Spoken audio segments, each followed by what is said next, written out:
Bismillahi irrahmani irrahim. Alhamdulillahi rabbil alamin. Bandiraɓe julɓe, bandiraɓe leñol men, bandiraɓe kala biyowo mbimi e wimami, emin calmina on, emin juuro on.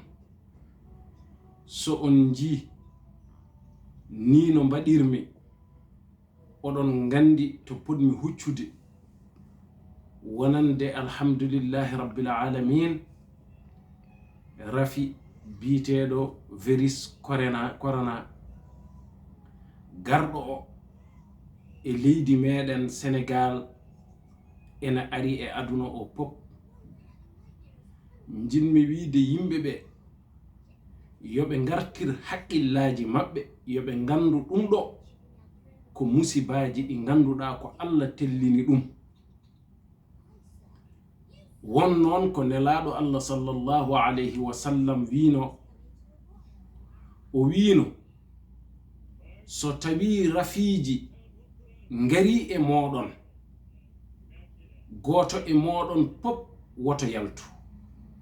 So tawi koye wuro ngo gonɗa ngo ɗum ari, woto yaltu ɗon jaha wuro wongo. So tawi kadi nanɗa ɗum ko wuro wongo e ɗum toon, woto ummo e wuro ngo gonɗa ngo an jaha toon. Sibu ɗum so tawi a ummima e wuro ɗo ɗum woni a yeehi, aɗa wawi naworde ɗum te sa yeehi ma raap hen yimɓe.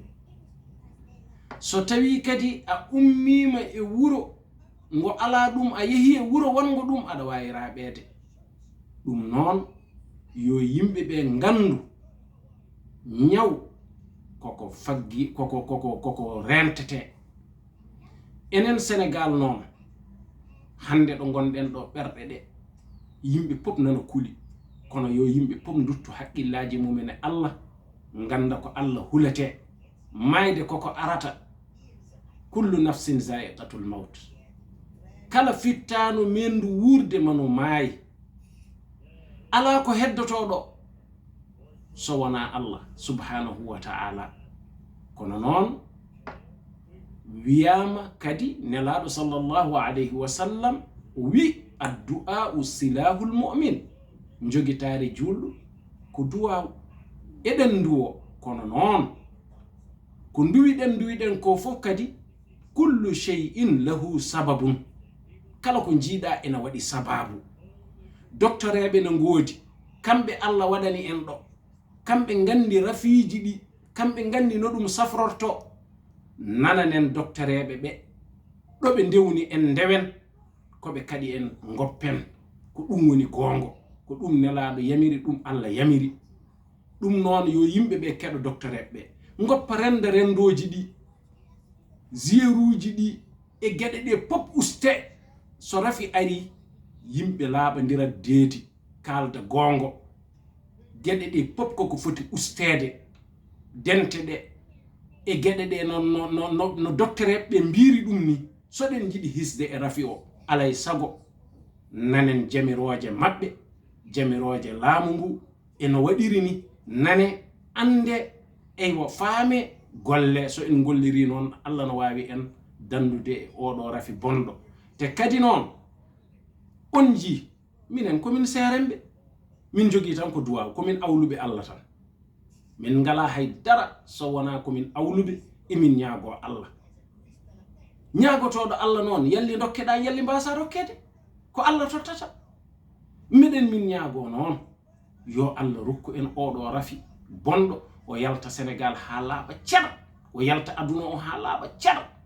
Kono noon on ji minen komin seere mon, kono on ji ayi min mbaɗi ganwuji amen, min mbaɗi gueɗe amen no doctoreɓe ɓe kaldi ɗum ni. Ayi maskuji amen emin mbaɗi ɗum noon. So ceerno ma waɗi masque, waɗi gan, an almudo annene ala ko padata. Te guston calminali ɗi, guston calminali ɗi. Neɗɗo woto hersu hankadi wasde salminde neɗɗo gam ko rafi o tolni ɗon. On ji Saoud ɓuri en forde e bange diine, kono ayi lamɗo maɓɓe heccanki haali wi juma mawɗo o hankadi 15 minutes hakkunde khutba o e julgol ngol woto ɓur 15 minutes ɓen ɓuri en doole ɓe mbaɗi ɗum eɓe ngoni julɓe en ɓurani ɓen wonde julɓe ɗum ɗon noon so ɓen mbaɗi ɗum ko andude rafi o no mbo wayi en ji kadi Maroc on ji zawiya cheikhna ahmada tidiani ɓe guddi zawiya o ɓe mbi ko ɓe uddoɓe ɗum sababude rafi o joni noon en ɓurani ɓen wonde julɓe ndeke enenne paggitoɗen koye men woni faggitade hoore mum ko rentade ndewen docteur ɓe no kaldini dente ɗen gustenɗe e ko enen goni seremɓe noon ko enen mbaɗata kalnata julɓe ɓe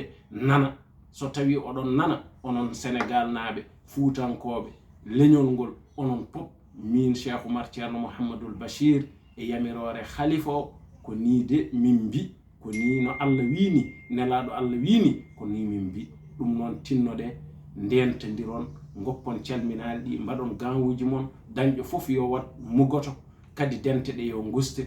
Haza assalamu aleykum wa rahmatullahi ta'ala wa barakatuhu.